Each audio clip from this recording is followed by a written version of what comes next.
Ассаламу алейкум, урматтуу бир туугандар, достор. Бүгүн кайрымдуулук ишти баштадык бул ай боюнча. Кыскача маалымат берип коеюн дедим. Биз муктаж үй бүлөлөргө лапша, май, чай, сгушенка, томат, рожки, сүт, гречка, макарон, күрүч, сахар, un алып, ана ушинтип бир капка салып коебуз да. Ушу бир каптын ичинде мен айткандардын баардыгы бар да. Андан кийин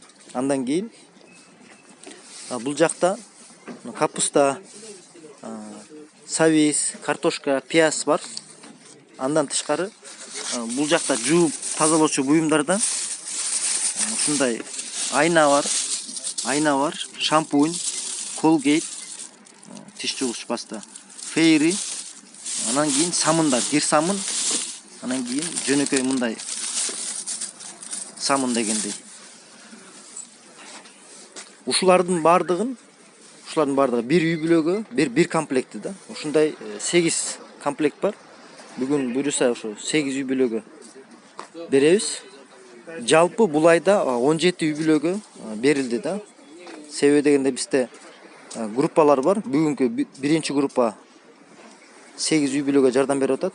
Буга чейинки группа 3 үй бүлөгө барып жардам берген.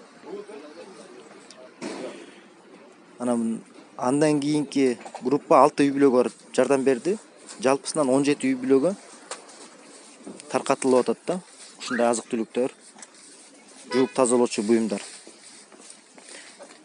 Бул видеону чыгарып атканым 2 максаты бар. Биринчи максаты ошо Россиядан бери жардам беришип атат. Атайын каражат салып. Андан кийин Бишкек шаарындагы бир туугандар дагы салым кошуп жардам берип атышат. Ошолордун берген каражаттары өз дарегине кетип атат. Аллах таалам берген садакаңызга дагы, калган дүйнөңүзгө да береке берсин. Урматтуу бир туугандар жардам берип аткан. Ана экинчи максаты башка адамдар көрүп, үлгү алып, өзүлөрү жардам берип баштаса, өзүлөрү тааныган муктаж үй бүлөлөргө. Себеби муктаж үй бүлөлөр көрүнбөйт экен көпчүлүк адамдарга. Ар ким өзүнүн иши менен, ар ким өзүнүн чөйрөсү менен жүрүп, чыныгы муктаж үй бүлөлөрдү билбейт. Тамашалап айтканда кээ бир муктаж үй бүлөлөр кинодо бар го, 13 микрорайонго окшогон. Ошондой жаман акыбалда жашашат.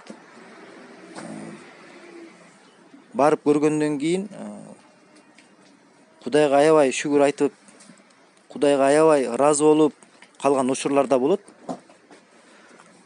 Биз менен барып көргөн адамдардын сезимдерин бөлүшүп атам да. Ошол себептен экинчи максаты ошондой, башка адамдар да көрүп билип калса, садака иштерин кылып баштаса. Эгер сиздер өзүңүздөрдү таппасаңыздар муктаж үй бүлөлөрдү, бизде муктаж үй бүлөлөрдүн тизмеси бар. Биз сиздер менен ошол маалыматты бөлүшө алабыз. Же биз менен барып жардам берсеңиздер болот. Азыр ошо азык түлүктөрдү берип атабыз. Аны учурдан пайдаланып, ушул эле үй бүлөлөргө көмүр, ушул эле үй бүлөлөргө кышкы кийимдер керек. Кимде ким жардам берем десе, личкага кайрылсаңыздар болот. Же комментарий жазып койсоңуздар болот. Ассаламу алейкум ва рахматуллахи ва баракатух.